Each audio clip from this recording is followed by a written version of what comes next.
everyone, this is Nikita Vaidya. In this video, we are going to do another question on cost of quality, that is COQ.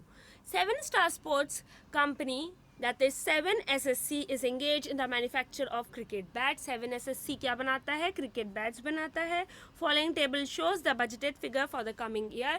Budgeted figure बता रहा है table, ठीक है. Selling price rupees per unit 4800. फिर less cost. Components जो different लगते हैं उसकी टोटल कॉस्ट 1200.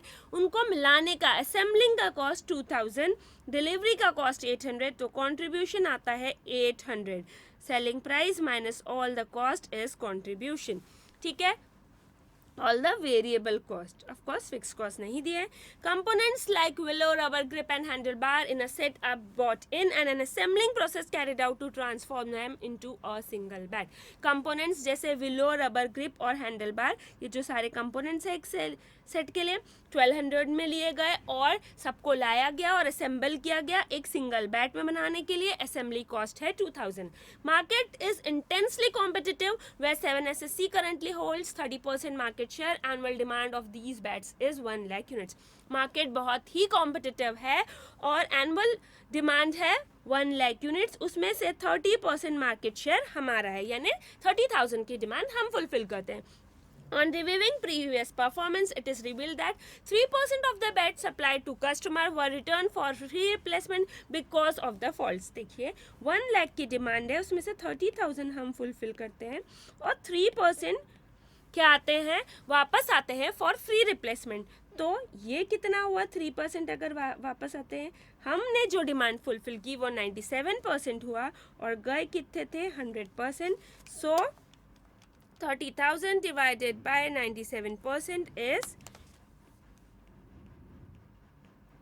right 30,928 यूनिट्स गई. 3% वापस आई, यानी कितने यूनिट्स? 928 यूनिट्स वापस आई फॉर फ्री रिप्लेसमेंट और 30,000 were the good units. Right now, defective components which are initially bought into assembling process are held responsible for this. ठीक है. विलो, रबर ग्रिप और handle bar के assemble करने से bat बना. ये बोल रहा है कि रिटर्न की वजह क्या है? फॉल्टी कंपोनेंट्स है. These return bats cannot be repaired and have no scrap value. इसको ना रिपेयर कर सकते हैं ना इनकी कोई स्क्रैप वैल्यू है. Supply of faulty bats to customer could be eliminated by implementing an inspection process immediately before the goods are delivered. ये देखिए ये 928 यूनिट्स वापस आ रहे हैं. वो बोल रहा है कि क्या कर सकते हैं, फॉल्टी बैट्स नहीं जाए उसके लिए प्रोडक्शन के बाद. ये देखिए ये प्रोडक्शन हुआ और ये कस्टमर को गया. ठीक है. फॉल्टी बैट्स चले गए तो यहीं पे मतलब कस्टमर को जाने के पहले एक इंस्पेक्शन प्रोसेस लगाते हैं जिससे ये 928 यूनिट्स जो फॉल्टी बने वो एलिमिनेट हो जाए.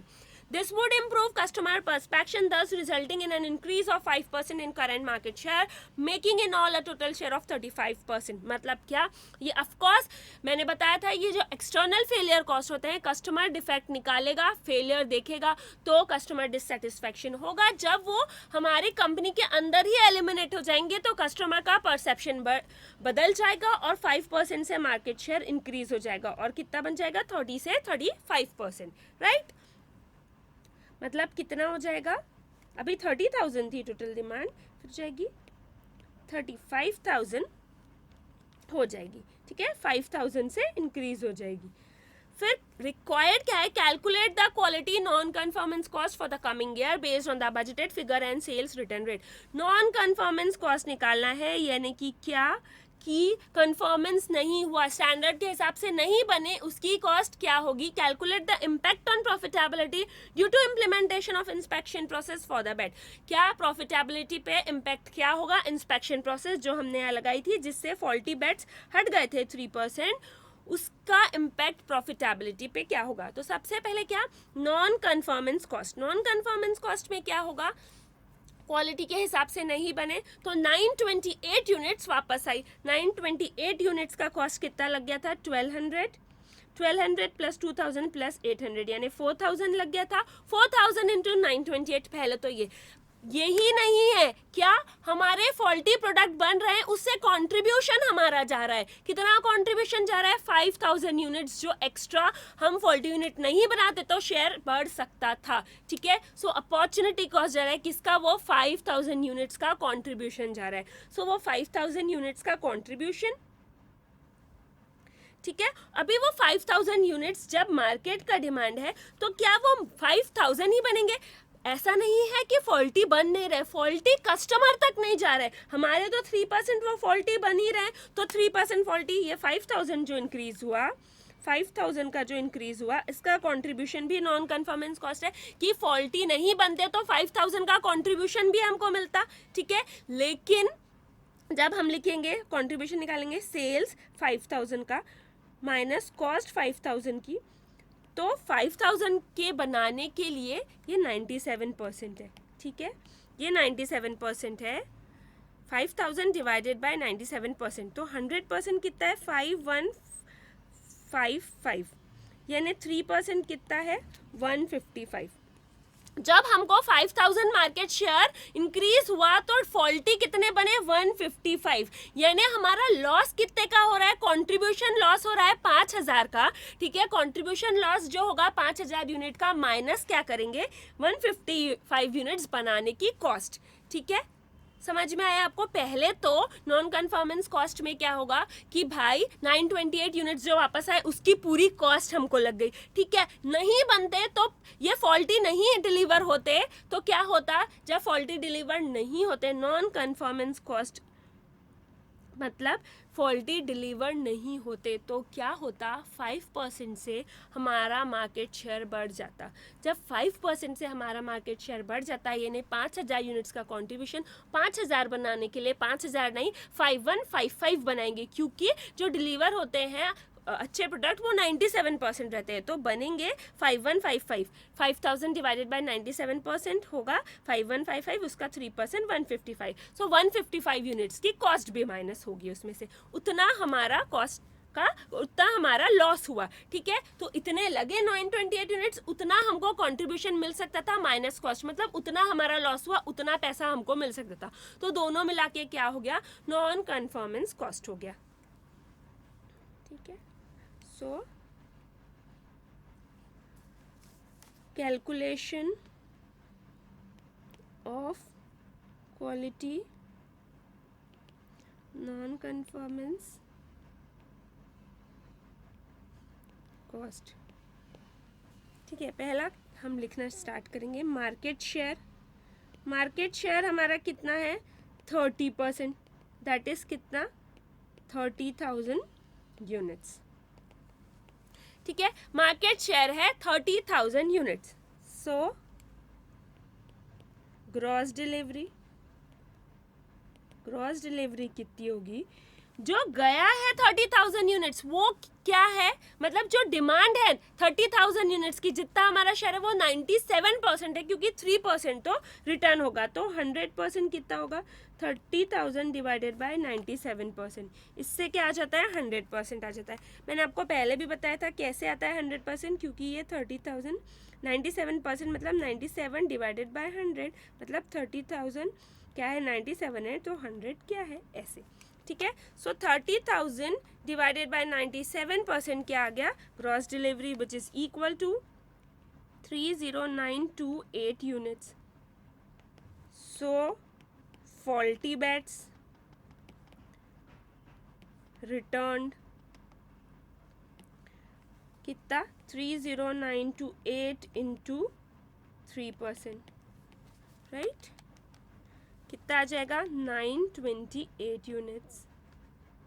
ठीक है, फॉल्टी बैट्स रिटर्न आ गया 928 यूनिट्स।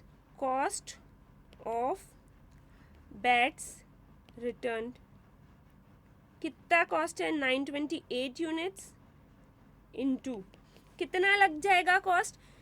कंपोनेंट का कॉस्ट लग चुका है, असेंबली का और डिलीवरी का भी डिलीवर हो चुके थे, अब वापस आ रहे हैं। So 1200 plus 2000 plus 800, 1200 plus 2000 plus 800, यानी कितना? 4000। So 928 into 4000 which is equal to ₹37,12,000। ठीक है, ये पहला कॉस्ट ऑफ बेट्स रिटर्न। ठीक है, ये आ गया ए। अभी दूसरा क्या, contribution loss due to faulty bets. Contribution का loss due to faulty bets, faulty bets के वजह से कंट्रीब्यूशन का लॉस होगा। ठीक है, पहले क्या लिखेंगे, सेलिंग प्राइस। जब सेलिंग प्राइस लिखेंगे, कितनी है selling price, selling price 4,800, so 5,000 into 4,800। Particular faulty bats बनने के वजह से क्या होगा, contribution loss due to faulty bats. ये क्यों आएगा कि फॉल्टी बेट्स नहीं बनते तो 5,000 यूनिट ज़्यादा क्या हो जाती, बिक जाती।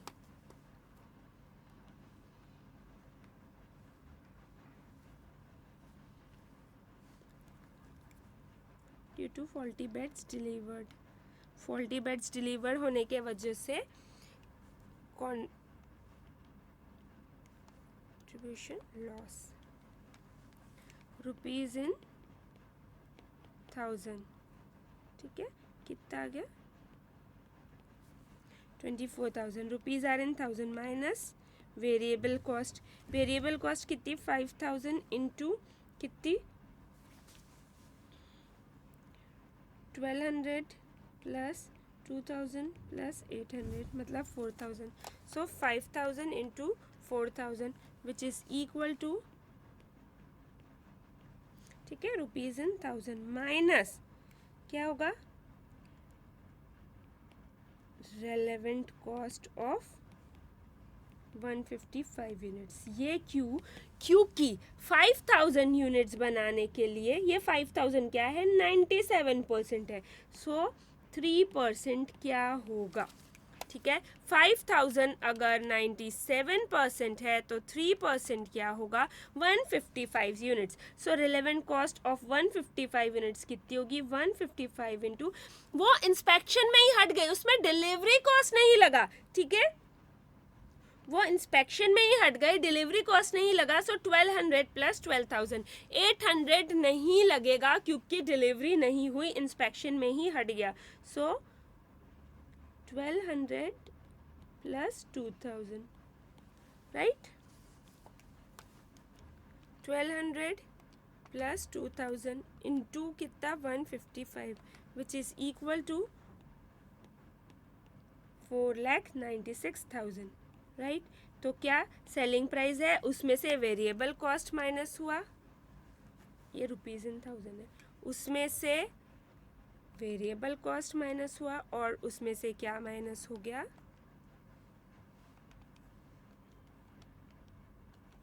टू 24,000 माइनस 20,000 माइनस 496, उसमें से वो कॉस्ट माइनस हो गया। देखिए 5,000 के लिए हमको ये देखना है कि कितना लॉस हुआ हमारे फॉल्टी बेट्स डिलीवर करने के वजह से। एक तो 928 यूनिट्स हमारी वापस आ गई भाई, उसके अलावा 5,000 यूनिट जो हमारा मार्केट शेयर बढ़ सकता था अगर उनको डिलीवर नहीं करते ये फॉल्टी बेट्स, तो वो जब बढ़ेगा तो सेलिंग प्राइस में से हमारा वेरिएबल कॉस्ट तो माइनस होगा और 155 यूनिट्स ज़्यादा बने 5,000 यूनिट्स बनाने के लिए, बिकॉज 3% तो है ही फॉल्टी बेट्स बनेंगे ही, तो उसकी कॉस्ट डिलीवरी नहीं हुई है इसलिए 2,000 प्लस 1,200 लेंगे इनटू 155। सो माइनस करके selling price minus variable cost minus relevant cost of 155 units, that is 3,504। ठीक है, रुपीज आर इन 1,000, रुपीज 35,04,000। ठीक है, so cost of non conformance, cost of non conformance क्या होगा, ए प्लस बी, यानी क्या होगा कि cost of bats return, faulty bats जो रिटर्न हो गए यानी 37,12,000, और दूसरा क्या होगा, contribution loss due to faulty bats deliver करने के लिए जो हमारा 5% मार्केट शेयर चला गया, ठीक है, उसमें से माइनस कर देंगे जो 155 यूनिट्स बने 5000 यूनिट्स बनाने के लिए, क्योंकि 3% तो डिफेक्ट है ही है। सो ये स्क्वायर कर दिए दोनों को, 37,12,000 plus 35,04,000 which is equal to ₹72,16,000, right. ये क्या आ गया, कॉस्ट ऑफ नॉन कन्फर्मेंस। अभी कॉस्ट ऑफ नॉन कन्फर्मेंस निकल गया। अब देखना है impact on profitability due to implementation of inspection process. Inspection process के वजह से क्या हुआ, देखिए,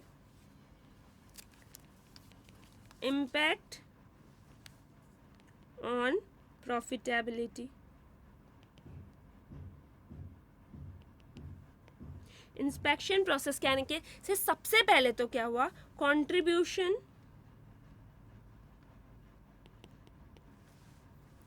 ऑफ 5,000 यूनिट्स, मार्केट शेयर 5,000 से बढ़ गया तो प्रॉफिटेबिलिटी 5,000 का जो कंट्रीब्यूशन आया माइनस 155 यूनिट्स की कॉस्ट, मतलब सेम ये 3504 यानी 35,04,000 रुपीज। क्या हुआ, प्रॉफिटेबिलिटी पे क्या इम्पैक्ट आया, इतने से बढ़ जाएगी क्योंकि सेलिंग प्राइस माइनस कंट्रीब्यूशन क्या 5,000 यूनिट का और 155 यूनिट्स ज्यादा बनेगी क्योंकि 3% का लॉस होना है, फॉल्टी बेड्स बनने, ठीक है।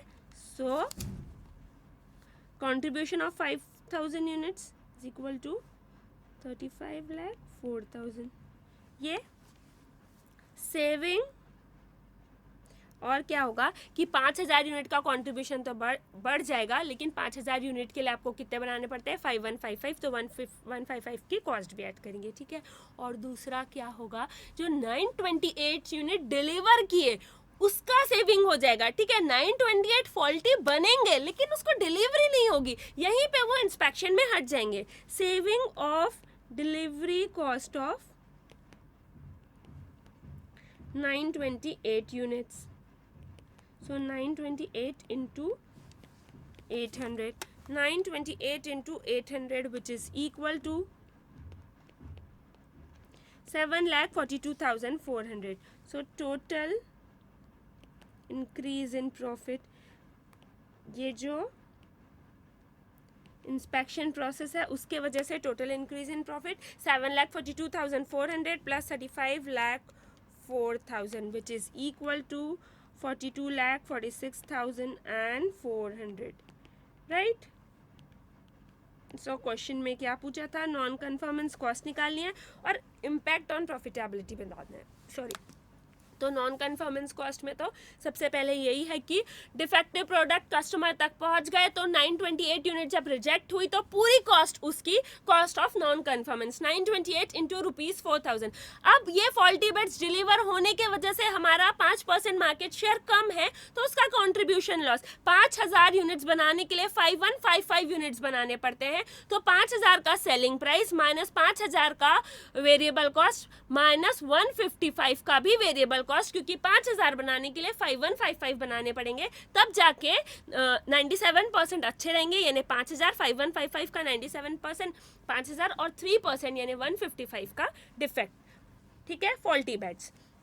तो इन दोनों का जब ऐड करें कि कंट्रीब्यूशन लॉस प्लस जो यूनिट्स वापस आई है उन दोनों का ऐड करेंगे तो नॉन कन्फर्मेंस कॉस्ट हो गई 72,16,000 की। फिर प्रॉफिटेबिलिटी पे इम्पैक्ट क्या आएगा, ये इंस्पेक्शन प्रोसेस का प्रॉफिटेबिलिटी पे इम्पैक्ट ये आएगा कि ये जो 5,000 यूनिट है, 5,000 यूनिट बेचे तो उसकी कॉन्ट्रीब्यूशन जो है वो प्रॉफिट इंक्रीज करेगा, उतना कंट्रीब्यूशन इंक्रीज हो रहा है, 5,000 बनाने के लिए 5155 बनाना पड़ रहा है, तो 5155 का कॉस्ट और 5,000 का सेलिंग, यही है इसका मतलब कि 5,000 सेलिंग और 5,000 का पहले कॉस्ट और 155 का कॉस्ट क्या लेंगे, इसमें डिलीवरी कॉस्ट नहीं आएगा क्योंकि डिलीवरी नहीं होगी, सिर्फ यहीं पे रहेंगे प्रोडक्ट, ठीक है। सो जब ये 5,000 का कंट्रीब्यूशन निकालेंगे तो ये प्रॉफिटेबिलिटी इतने से इंक्रीज हो जाएगी 35,04,000 से, और डिलीवरी कॉस्ट का सेविंग हो जाएगा, डिलीवरी कॉस्ट का जितना सेविंग होगा उतने से प्रॉफिट इंक्रीज होगा। कॉस्ट का सेविंग कैसे होगा कि इंस्पेक्शन प्रोसेस पे यही 928 यूनिट हट जाएंगे, तो क्या उसमें कंपोनेंट तो लगे, असेंबलिंग कॉस्ट तो लगी, लेकिन डिलीवरी कॉस्ट 800 की बच जाएगी. उतना सेविंग यानी 7,42,400 का सेविंग.